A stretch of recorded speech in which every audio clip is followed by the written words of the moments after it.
So we call it prophylaxis for the risk factor. If any risk factor is present, what prophylaxis we can do to prevent the PPH? So number one is uterotonics. Okay, now according to this guideline, okay, this one point is very important. According to this guideline, it says that massage, uterine massage, is of no importance in prophylaxis. Okay, so what does it mean? If the PPH happens, then fundal massage can help reducing the PPH or help reducing the amount of blood loss, but prophylactically uterine massage is of no importance. Okay, now uterotonics. Oxytocin. Okay, we'll talk about oxytocin.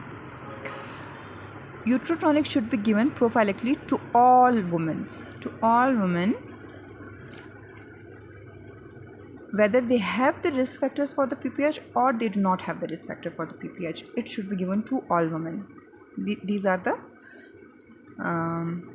this is discussed in this guideline, that uterotonic drugs, oxytocin, should be given to all women regardless of their risk factor, either they have it or not.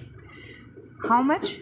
10 unit IM in case of SVD, vaginal deliveries, and 5 unit IV in case of cesarean section. Okay, if delivery is by SVD, 10 unit of oxytocin should be given IM.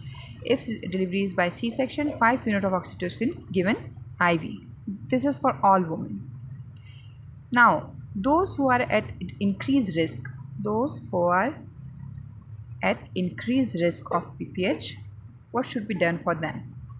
Okay, if they are not hypertensive, because ergometrin is the hypertension is a contraindication for ergometrin. Okay, so if they are not hypertensive, ergometrin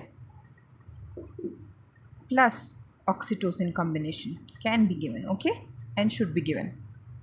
But one more important point which is discussed in this guideline, that ergometrin and oxytocin combinedly increases 5-fold what? Nausea, vomiting,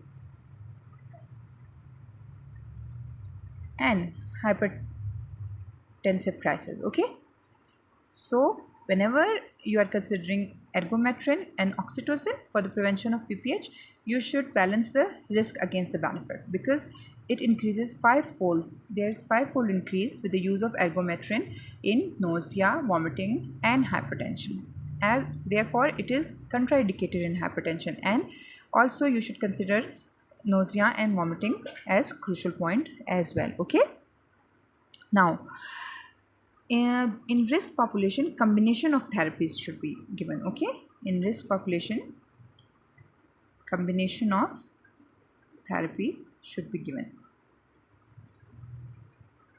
rather than oxytocin alone. Okay,